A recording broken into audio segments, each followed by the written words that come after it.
जाते हैं। आज नए युग में, नए समय में अगर कोई बिजनेसमैन ऐसा डोनेशन कर रहा है सनातन कार के लिए, तो क्या हम उसे बस एक पीआर का नाम देके टाल देंगे? चलो एक मिनट के लिए अगर ये भी मान लेते हैं कि ये एक पीआर स्टंट है, तो भी ये जो पीआर है वो इंसानियत के लिए किया गया। कुछ एनजीओ तो उन लोगों के लिए लड़ते हैं जो कि हमारे देश के अंदर हमला करते हैं, बॉम्ब ब्लास्ट करते हैं। कई कॉर्पोरेट्स तो ऐसे मीडिया हाउसेस को फंड करते हैं जो कि हमारे हिंदू फेस्टिवल्स को कॉम्युनल दिखाते हैं। कुछ लोग टेरर आउटफिट्स को फंड करते हैं, तो कुछ लोग लव जिहाद जैसे नेक्सस को फंड करते हैं जो कि हिंदू बहन बेटियों को टारगेट करके उनकी जिंदगी को नर्क से भी बदतर बना देते हैं। लेकिन अडानी ने जो डोनेशन दिया उससे आम जनता का ये जो रथ यात्रा था वो थोड़ा कम।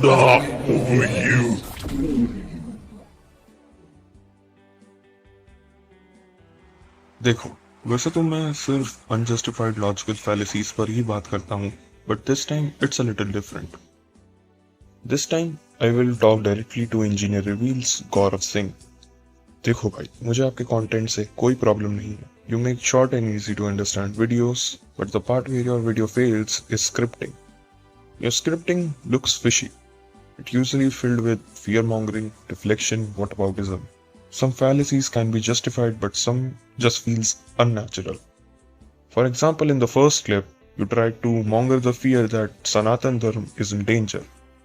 पर आपने इतना बड़ा क्लेम बिना किसी प्रूफ के दे दिया। इंडिया, जहाँ हिंदूज की अराउंड 80 to 90% पॉपुलेशन है, वहाँ सनातन कैसे डेंजर में हो सकता है? I cannot figure out. Yeah, there are people who talk against it, but that doesn't mean that Sanatan Dharma, which is this big in India, will be in danger. मैं इस चीज को जाने देता अगर इस क्लेम को प्रूफ्स की जरूरत ना होती, बट नहीं, दिस नीड्स क्लैरिफिकेशन। अगेन, मैं सिर्फ एक मेरी regularly notice pattern point out कर रहा हूँ। इवन एक साल पहले यश बुडानिया ने भी आपको सेम चीज कही थी।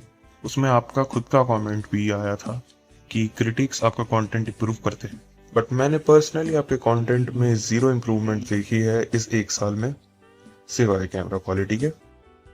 So yeah, that's it from my side. Also, commenters adversary, do not abuse in the comment section.